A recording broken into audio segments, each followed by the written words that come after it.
Hi all, welcome back to my channel. இன்றைக்கி நம்ம பார்க்க போகிறது கோதுமை துக்கடா. இது ரொம்ப ஈஸி, டக்குன்னு ரெடி ஆயிரும். 10 minutes தான் ஆகும் மாவு பிசைஞ்சு போடுறதுக்கு. இப்போ வாங்க பார்க்கலாம். இதுக்கு நான் ஒரு கால்படி அளவுக்கு கோதுமை மாவு எடுத்திருக்கேன்.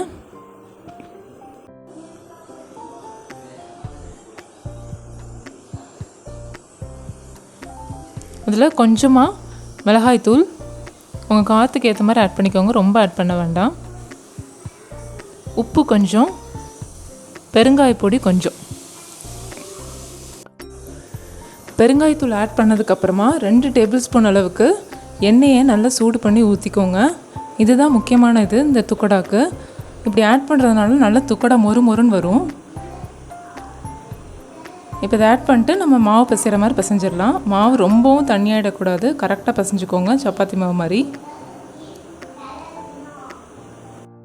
இப்போ நம்ம சப்பாத்தி தேய்க்கிற மாதிரியே நார்மலாக தேய்ச்சிக்கலாம். இப்போ அதில் நம்ம லைட்டாக கட் பட்டு பண்ண போகிறோம்.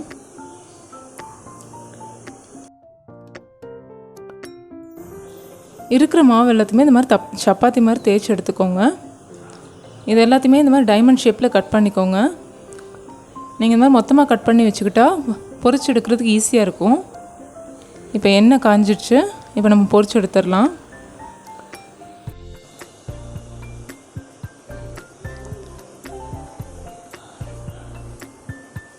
கலர் நல்லா சேஞ்ச் ஆகிற வரைக்கும் வெயிட் பண்ணி ஃப்ரை பண்ணுங்கள்.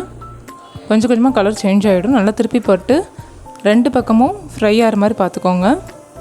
அவ்வளோதான். இப்போ நம்ம கோதுமை துக்கடா ரெடி ஆயிடுச்சு. டேஸ்ட் ரொம்ப நல்லாயிருக்கும். நீங்களும் ட்ரை பண்ணி பாருங்கள்.